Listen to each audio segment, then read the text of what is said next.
Good morning, Valley. Today on Valley por Vida, we've got a lot in store for you. Now, we're going to be introducing you to a professional driver from Monster Jam, the 2021 tour happening at Payne Arena in Edinburgh, plus fun facts about employees watching sports while on the clock, and a lot more. Now, there's a lot going on, so don't go anywhere. Valley por Vida starts right now.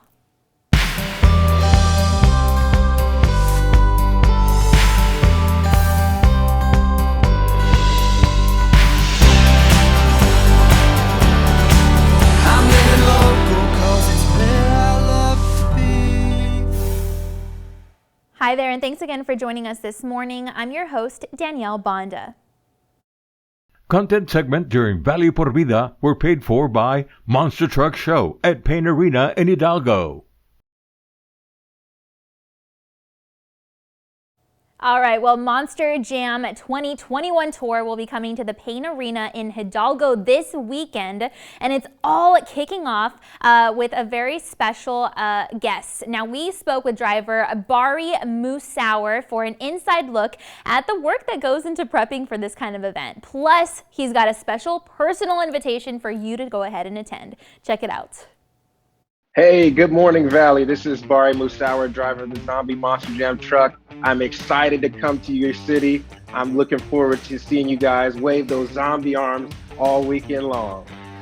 When I was 6 years old, my mom took me to my first Monster Jam. We were living in Michigan at the time, so we went to the Pontiac Silverdome in the Detroit area, and these trucks were like larger than life to me. I mean, I was 6 years old. I knew at that very moment, this is what I wanted to do with my career. I didn't know how I was going to get there, but because we were, we lived in the city, we didn't have any motorsports vehicles, no motorsports background in my family. So I followed the sport ever since then.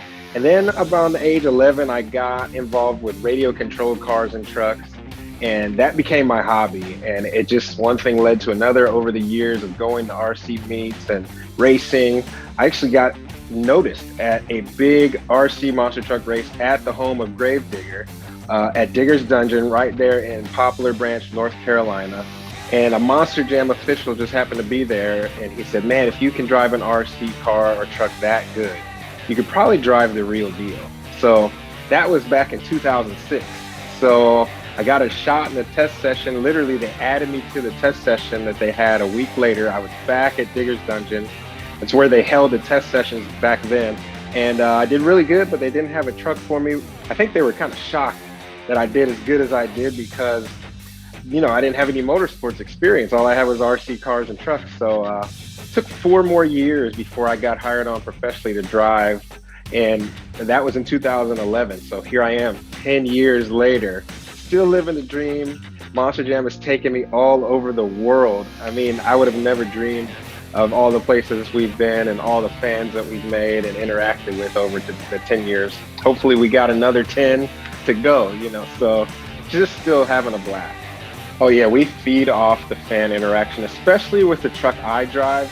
It's unique because Monster Jam put up a web poll on their website, monsterjam.com, a few years ago, and they wanted to hear from the fans what they wanted to see the next Monster Jam truck be to hit the track. So by far, Zombie was like the top vote getter. I think zombie TV shows were really popular back then, and so Zombie was like it. So the Monster Jam designers went to the drawing board and created a truck that looked like a zombie. I mean, this thing, I call it a face for radio because this thing looks just like a zombie. It's got arms and tattered shirt and singed hair and exposed brains on top. It's just crazy looking. So we've been connected with the fans since day one, and we came up with a thing that I call a zombie arm wave. It's when I'm in the truck and people can actually see me while I'm doing it in the truck, like on a parade lap or something like that, and they do it right back to me. So that just gives me the energy and the motivation to go out there and do a good job, put on a good race, put on a good show for them. And so yeah, it's a very unique truck, voted in by the fans. So I'm driving it for the fans as well as myself. So it's just a lot of fun.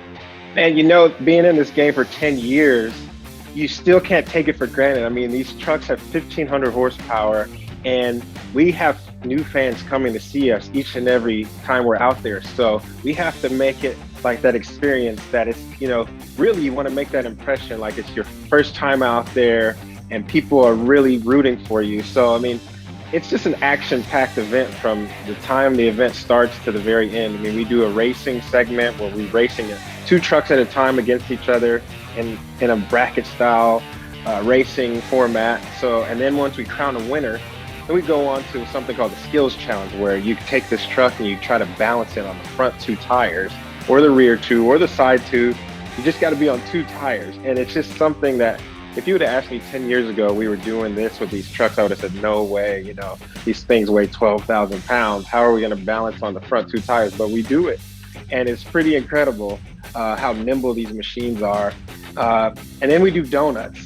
We do a donut competition where, I don't know, everybody's probably wanted to do a donut every once in a while. No matter if you live in a cold climate or a hot climate, especially, if you have snow on the ground, and in an empty parking lot. So, we have a lot of fun doing a donut competition. And then to cap off the whole entire event, freestyles, where you get like 75 seconds to get out there and just tear the track up with your truck. You can do anything you want, big air, stoppies, nose wheelies, donuts, even in the freestyle competition. So you're literally out there being in control of a roller coaster ride, I call it, that you're in control of. And it's just a blast. You just never give up on something that you're passionate about, that you dream of doing one day. You have to surround yourself with the right people and never stop coming around, never stop being a fan of it. Even though I'm in this business from a business standpoint, it's still, I'm a fan. I love to watch my competitors go. I love to see the look on the little boys' faces and the little girls' faces, because I was that kid in the stands cheering these drivers on. So I know exactly what these fans want to see, and I'm willing to give it to them 100% every time out there. So just never give up on something you want to do in life. Oh, it's just a family fun environment for the entire family, from the little babies all the way up to the grandparents. We see it all.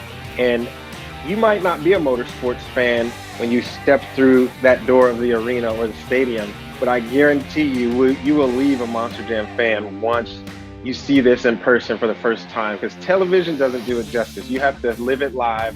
You have to see it, you feel it. Everything that's involved with being there in person is truly an experience. I guarantee you want to come back for the next time we come to town. Valley, you got to come check us out at Monster Jam Live. I'm coming to your city. I can't wait to rock the house for all you guys.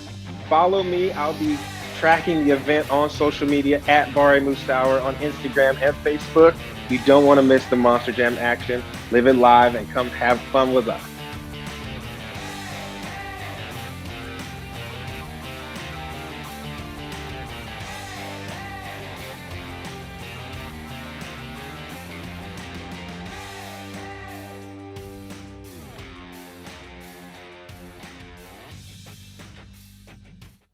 There you have it. This is an event that you won't want to miss, and it all kicks off this weekend. Now you can be sure to visit monsterjam.com if you'd like more information on the show. Content segment during Valley por Vida were paid for by Monster Truck Show at Pain Arena in Hidalgo. All right, well, if you're a sports fan, then listen up. We've got some info on one company who did a survey only to find that employees often watch sports while on the clock. Plus, they sometimes watch in odd places. And how can you stay productive while watching the game on screen, plus more? Well, you can find out in this segment. Good morning, everyone. I'm Maria Shatkowski. I'm an outreach manager on behalf of the Lions. And recently we published a story. We conducted the study actually and published the story to find out a little bit more about people's habits about watching sports at work. It's kind of something that we discovered a lot of people do, even though people maybe don't talk about it as often as they actually do it at work. So it was really interesting to get some of the stats. So, I think we actually we interviewed people both that are working in the office and obviously that are still remote or in a hybrid situation.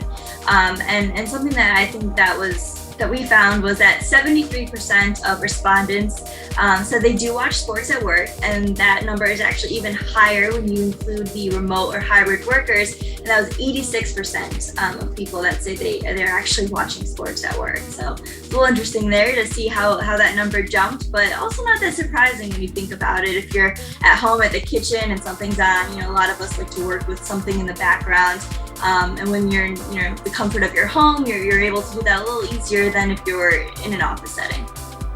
Some of the common places that sports fans are watching sports at work is the break room, the car, a storage room. Some are under the desk, some are in an empty office or a conference room, a hallway or closet. And 61% of people that we surveyed said that they actually go to a restroom, go to the bathroom just to check a score or even watch some sports while they're in there. So people are definitely finding little areas and pockets of the day to escape from, their desk and, have a little freedom of watching sports. Something that I found interesting, and I'm a sports fan. I don't know if I would call myself quite a fanatic as this, but 47% of fans said that they would take a pay cut if it meant that they could always watch their favorite team at work. So almost half of the people said, yeah, I would take less money, just let me watch my favorite team all the time at work whenever I want. 57% said that they would take a pay cut if their company offered them season tickets to their favorite team or a certain sport. That I could actually see as being a pretty good deal. Season tickets can be expensive, so that would be a good incentive from a company to offer that to employees. And 38% said that they would actually just quit the job if they were not allowed to even talk about sports at all at work. So it's definitely a very important part, I think, of many Americans' lives, talking about sports even if they're not necessarily, sneaking away to the bathroom to watch it. So, when we're talking about places people go, 54% of people said that they actually hide somewhere with a coworker to watch or check sports, check a score in a sports game. So the coworkers are definitely in on it. Sometimes, maybe even escaping together. Probably not the bathroom, but maybe, that empty office or something, or a kitchen or a break room where they can, just go ahead and watch something if there's an important game on.